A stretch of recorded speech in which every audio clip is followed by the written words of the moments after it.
Very good morning, cadets. Hope you have gone through the previous video classes. We are in the chapter number 1 of history, that is rise of nationalism in Europe. Some important events. Napoleon invaded Italy. Napoleonic War began in 1797. Napoleon Bonaparte. The fall of Napoleon Bonaparte and the Vienna peace settlement. Napoleon was defeated by the joint forces of the four countries in the Battle of Waterloo in the year 1815.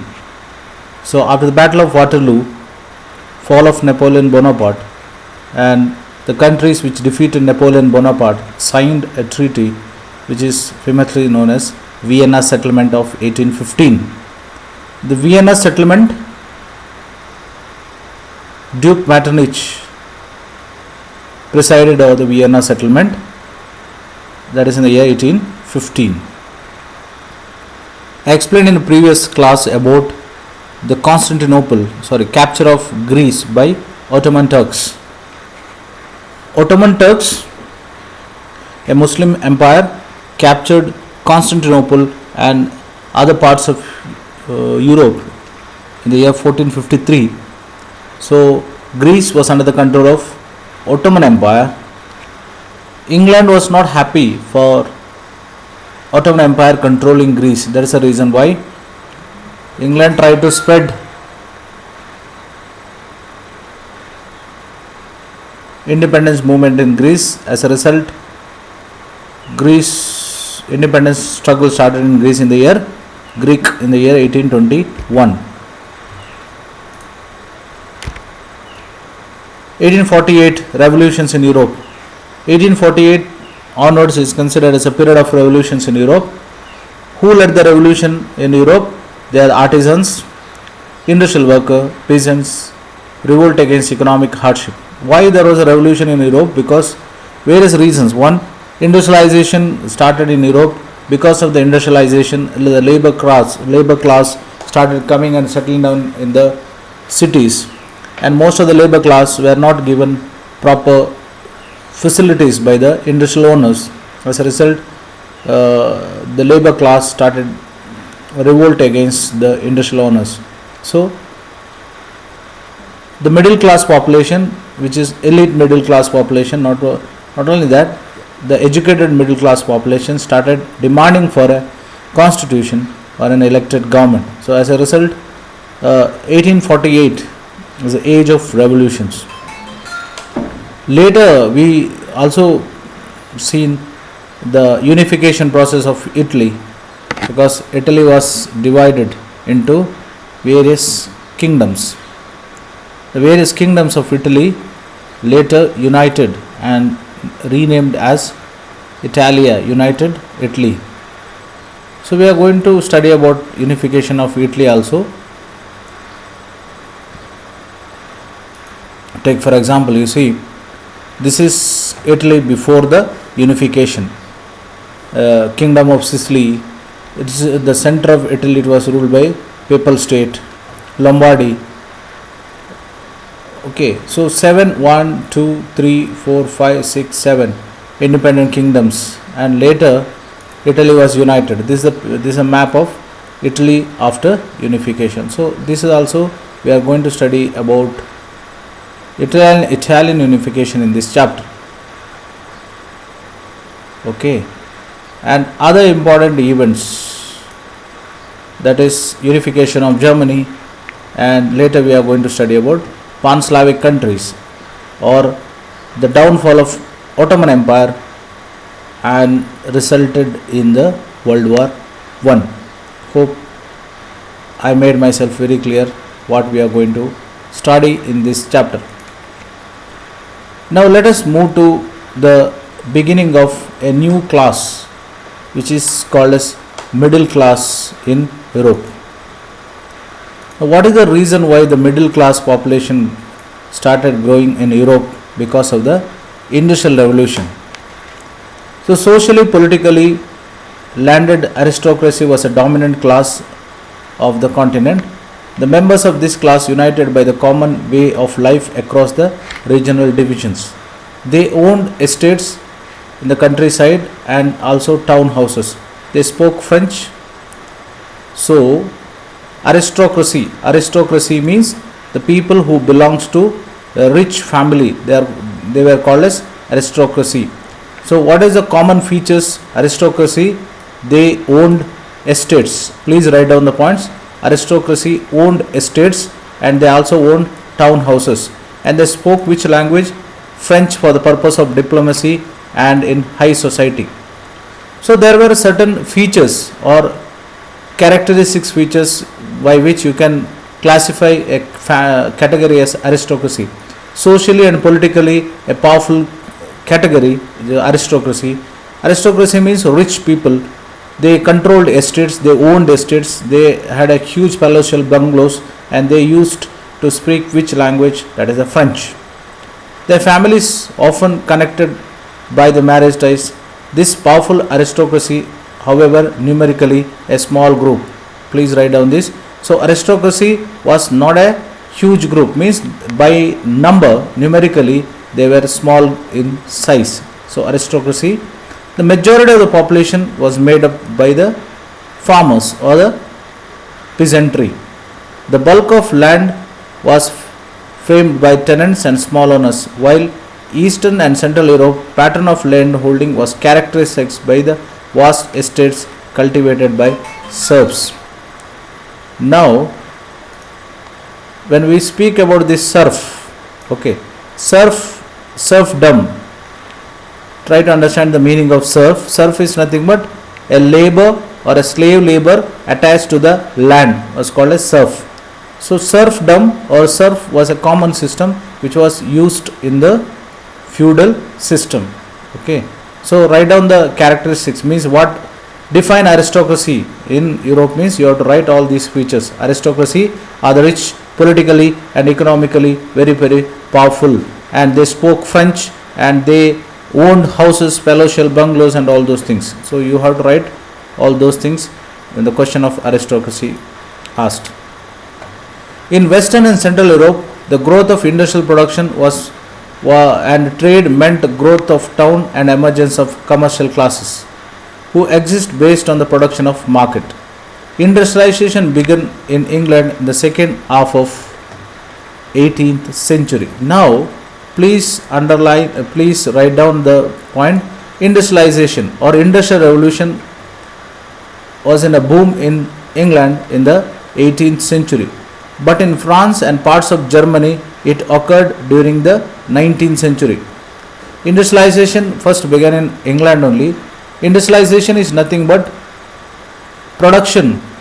The production, instead of handmade production, the production begin in the factories. That is called industrialization. Okay. So because of that, what happened is increased the production, means the finished products increased heavily. As a result, the European countries started searching for new markets. Okay. So, but one more thing you have to understand, because of the industrialization, what is new thing happened? That is working class. You see, working class is a new growth, because before that there was no working class. It was only peasantry, farmers and serfdoms, because there were no industries. But when industries or industrial revolution started, the working class, it had become a new class of population which started getting up its importance. The middle classes made up of industrialists, business professionals. Okay. Now who are the middle class population? We studied about aristocrats. Now who are the middle class population? Middle class populations are industrialists, businessmen and professionals. Please write down the middle class population of Europe, working class population, industrialists and businessmen and other major professionals. In Central and Eastern Europe, these groups were smaller in number till late 18th century. It was among the educated liberal middle classes the ideas of national unity and following abolition of aristocracy gained lot of importance. Now what happened? The middle class population the middle class population started demanding for very important aspect, that is abolition of privileges given to the aristocrats. So aristocratic privilege should be abolished, and so this movement of abolition of aristocratic privilege gained importance because of what? Because of emergence of middle class population. Please try to understand what I am explaining. Please write down the points which are underlined.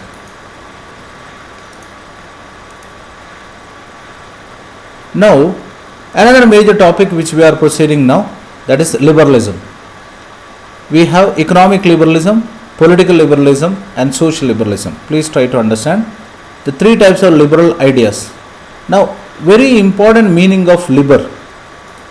Liber means free. Okay, so understand the meaning. Liberalism means free. Okay, that is called liberal. The root word of liberalism is origin from the Latin word liber, which means free. The ideas of national unity in 19th century in Europe was closely allied with the ideology of liberalism. The term liberalism derived from the Latin root word liber, which means free. Please write down this. So what is the meaning of liberalism? Liberalism is nothing but freedom, what today we celebrate, that is called liberty. From the middle class liberalism stood for freedom of individual and equality. Now, whenever we speak liberalism, what is the meaning of liberalism for middle class population? Please write down the point. What is the middle class population demand? They stood for freedom of individual and, very important, equality before law. Equality before law is nothing but, it is also means abolition of privileges, feudal privileges or privileges provided to the people of elite class or aristocratic. Since French Revolution, liberalism had stood for end of autocracy and clerical privileges. Now clergy and nobility made first and second estate. Clergy and nobility enjoyed privileges. Now what liberalism stood? The liberalism stood for end of autocracy, means end of dictatorship or end of kingship. Not only end of kingship, and all other privileges which are given, that is birth based privileges. A constitution and representative government to the parliament. So please write down all the points, and private property. So liberalism is such a fantastic concept which is the basic of today's democracy. So what liberalism? I repeat once again. The term liberalism is derived from a Latin word which is called liber, which means free. Now liberalism, very popular. The idea of liberalism become very popular in the middle class population. Please write down and understand that, because elite class don't want liberalism, because the liberalism is introduced means they lose their privilege, they lose their importance.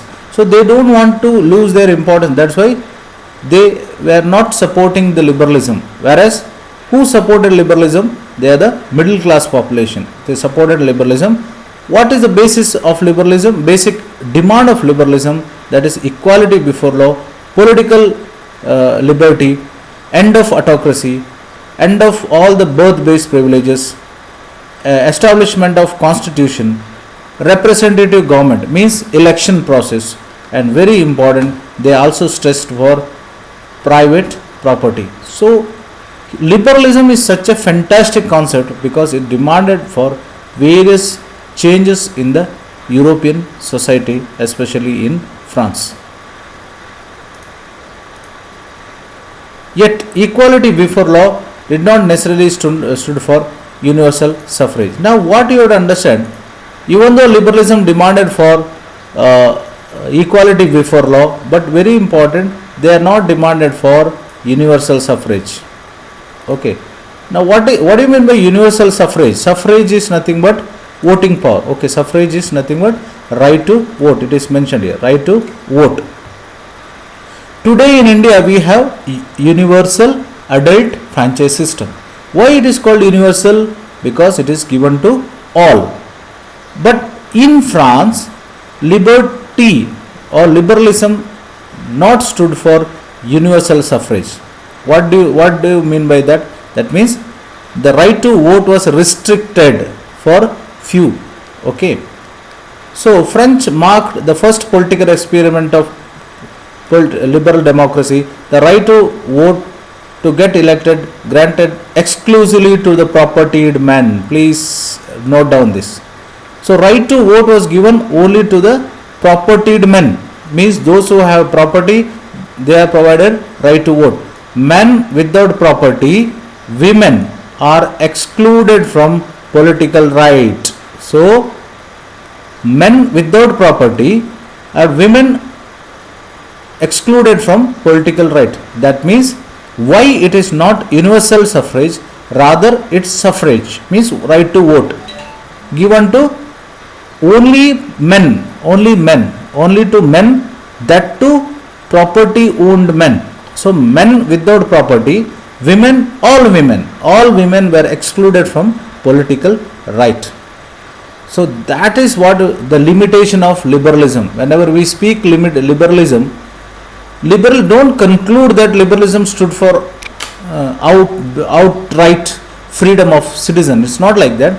Liberalism not supported voting right for all. Okay, so only propertied men were given suffrage. Only a brief period Jacobins did all adult males enjoy suffrage. Now try to understand Jacobin. Please recall last year what you studied. Jacobin Club was an underground revolutionary club of France later led by Maximilien Robespierre. So Maximilien Robespierre's Jacobin Club during time of reign of terror, they supported the all adult the suffrage, means voting right was given. However, Napoleon Code went back to the limited suffrage and reduced women to the status of minor. So Napoleonic Code, please, what is the date? This is 1804. Okay, Napoleonic Code not allowed women to vote, subject to authority of fathers and husbands. Throughout the 19th and early 20th century, women and non-propertied men organized opposition movement demanding for equal political right.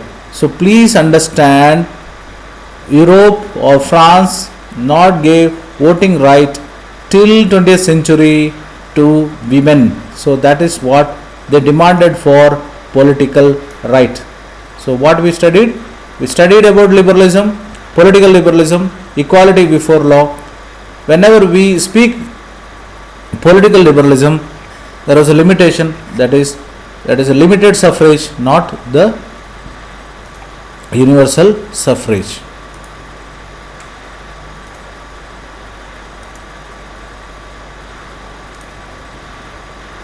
Now, what is in economic sphere?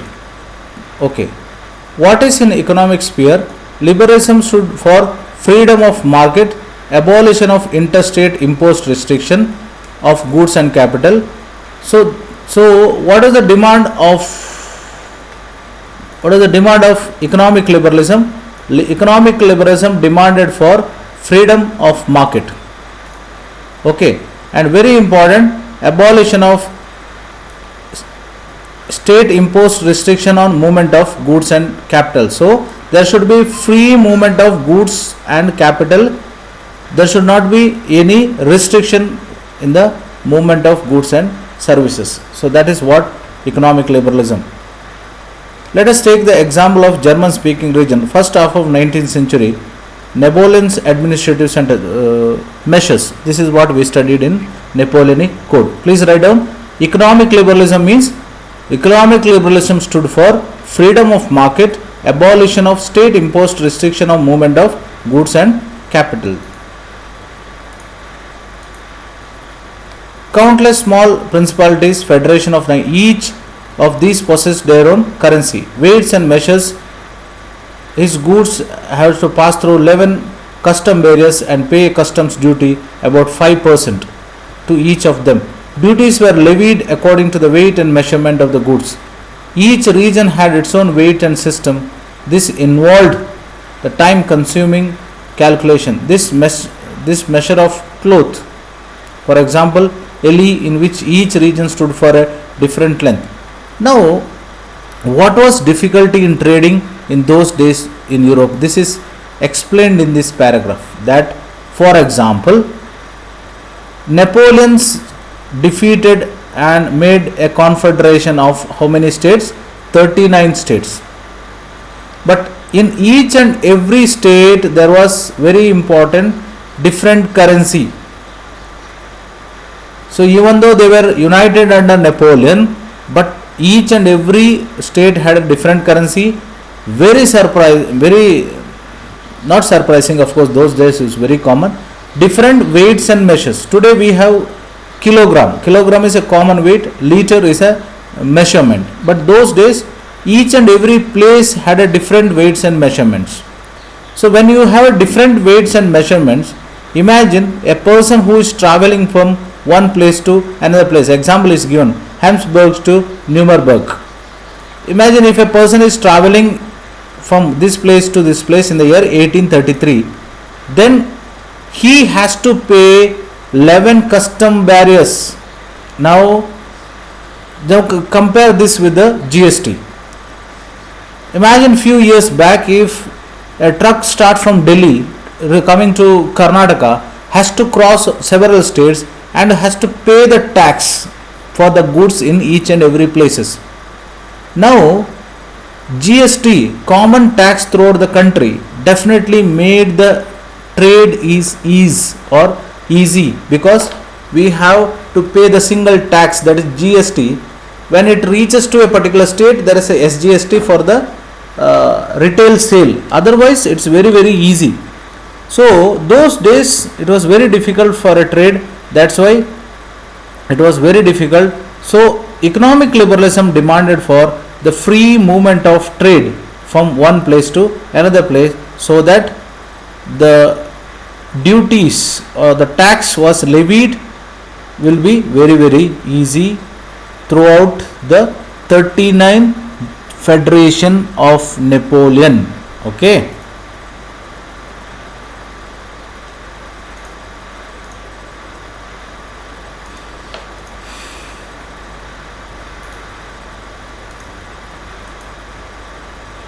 Such conditions were viewed as an obstacle to economic exchange and the growth by new commercial classes, who argued for the creation of unified economic territory, allowing the movement. Please understand, or please write down this trade union called Zollverein.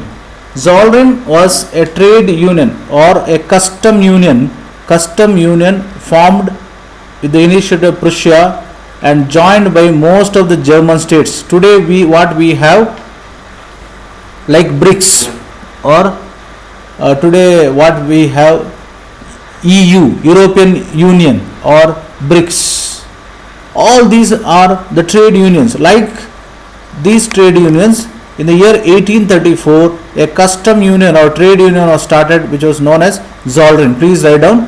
So this trade union abolished tariff barriers and reduced the number of currencies from over 30 to 2. Very important. Please write down. So there were all nearly 30 currencies. Now the 30 currencies were reduced into 2. Now imagine how it became easy to trade because of the economic liberalism. The creation of network of railway further simulated mobility, harnessing economic interest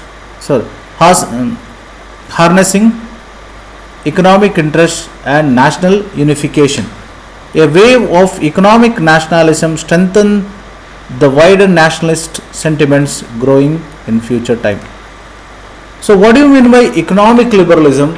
Economic liberalism stood for free movement of goods and services from one region to another region, especially the 39 Federation. The free movement also demanded for abolition of trade barriers. So write down the Zollverein, the custom union which was formed in the year 1834. Now we studied about liberalism, we studied about middle class, we studied about a new class emerged after the industrial revolution. Now definitely what happened to the class which enjoyed the privilege, the class which is known as the first and second estate. They are the people who enjoyed all the privileges. Naturally they were not happy to accept liberalism, so they were called as conservatives. So conservative means a large number of rather powerful group, they demanded that there should not be economic liberalism, there should not be political liberalism, there should not be social freedom, rather we should support conservative, or very important, please write down what is the meaning of conservative. Now conservative, you see, conservative is a political philosophy that stresses the importance of tradition, established institution and customs, and preferred gradual development to the quick change. Now what is conservatism? Conservative is nothing but the people who supported the traditional methods, means they supported only kingships or the old establishment of monarchy, and they say that there should be change, but the change should not be quick or sudden, rather it should be a very very slow and gradual change. That is what we speak about age of conservatism. This is mainly started growing up after Treaty of Vienna, that is in the year 1815. So regarding conservatism, I will explain in the next class. Please write down all the points related to the chapter, because we don't know from which minor topic the questions may be 1 mark or 2 mark questions are asked. So that's the reason why I am making an effort to explain you entire textbook. Take care. Wish you a wonderful day. Thank you very much.